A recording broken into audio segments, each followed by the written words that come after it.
নমস্কার বন্ধুরা, আজ আমি চলে এসেছি মশলা মায়াঘর চ্যানেল থেকে। আজ একটু অন্যরকম রেসিপি নিয়ে। মনে করুন আপনারা কোথাও বাইরে যাচ্ছেন, আপনাদের খুব তাড়া, বাড়ি থেকে তো ব্রেকফাস্ট করে বেরোতে হবে, কিংবা অফিস থেকে রাত করে বাড়ি ফিরলেন, ডিনারটা সারতে হবে। সেই জন্য আপনাদেরকে খুব সহজ পদ্ধতিতে তাড়াতাড়ি করে আপনারা যাতে লুচি ঘুগনি বানিয়ে নিতে পারেন, সেটা আজকে আপনাদেরকে দেখাবো। আপনারা এইভাবে আলুগুলোকে ছোটো ছোটো করে পিস করে কেটে নেবেন, যেভাবে আমি ছোটো ছোটো করে পিস করে কেটে নিয়েছি। আপনারা যখন রান্না করবেন তার ঠিক 3-4 ঘন্টা আগে মটরটাকে অবশ্যই জলে ভিজিয়ে নেবেন, নইলে মটরটা সিদ্ধ হবে না। আমিও মটরটাকে ভিজিয়ে রেখেছিলাম, এখন জলে থেকে ঝরিয়ে নিয়েছি। এরপর আমি গ্যাসটা জ্বালিয়ে যে প্রেসার কুকারটা বসিয়ে দিলাম।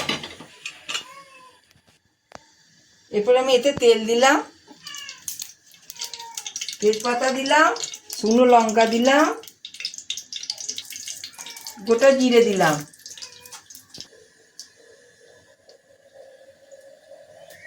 আদা দিলাম। আদা আমি পেস্ট করে রেখে দিয়েছিলাম।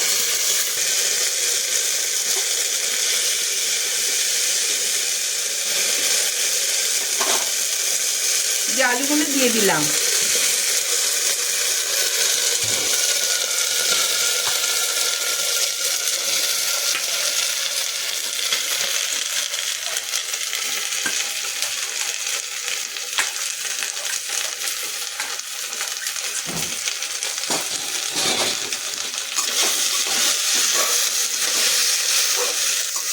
আজকে আমি ঘুগনিটা নিরামিষ বানাচ্ছি, তাই পেঁয়াজ রসুন দিলাম না।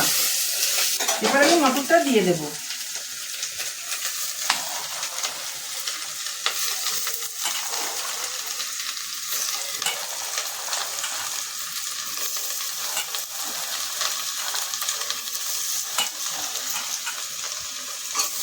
দিয়ে এটাকে আমি একটু কষবো, একটু কষিয়ে এর মধ্যে আমি হলুদ গুঁড়ো দিলাম, জিরে গুঁড়ো দিলাম,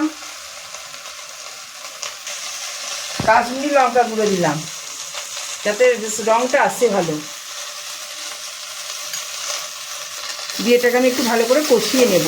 মশলাগুলো দিলাম, একটু ভালো করে কষিয়ে নিচ্ছি যাতে মশলা গন্ধটা না ছাড়ে।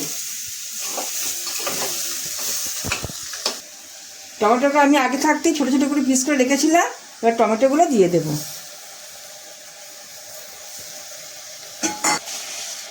আমি এতে চিনি দিচ্ছি, মিষ্টি দিলে স্বাদটা ভালো হয়।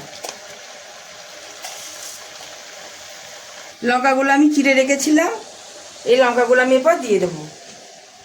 কাঁচা লঙ্কাগুলো আমি দিয়ে দিলাম। আপনারা যেমন ঝাল খাবেন সেই পরিমাণে আপনারা লঙ্কা দেবেন। অনেকক্ষণ ধরে আমি আলু মটরটা কষিয়ে নিয়েছি, পরিমাণ মতো মশলা আমার দেওয়া হয়ে গেছে। এরপর আমি পরিমাণ মতো জল দেবো, দিয়ে প্রেসারের ঢাকনাটা আমি আটকে দেবো। আমি পরিমাণ মতো জল দিচ্ছি।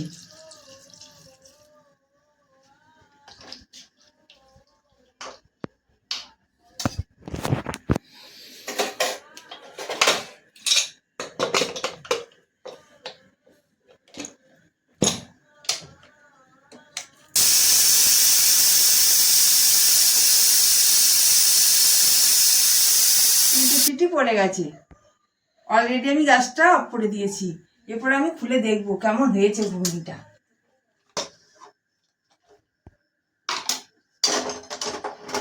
দেখলাম, এই যে কেমন হয়েছে দেখুন। ঘুগনিটা খুব সুন্দর হয়েছে, পারফেক্ট হয়ে গেছে একবারে, কালারটা খুব সুন্দর এসেছে। আমার অলরেডি ঘুগনি রেডি।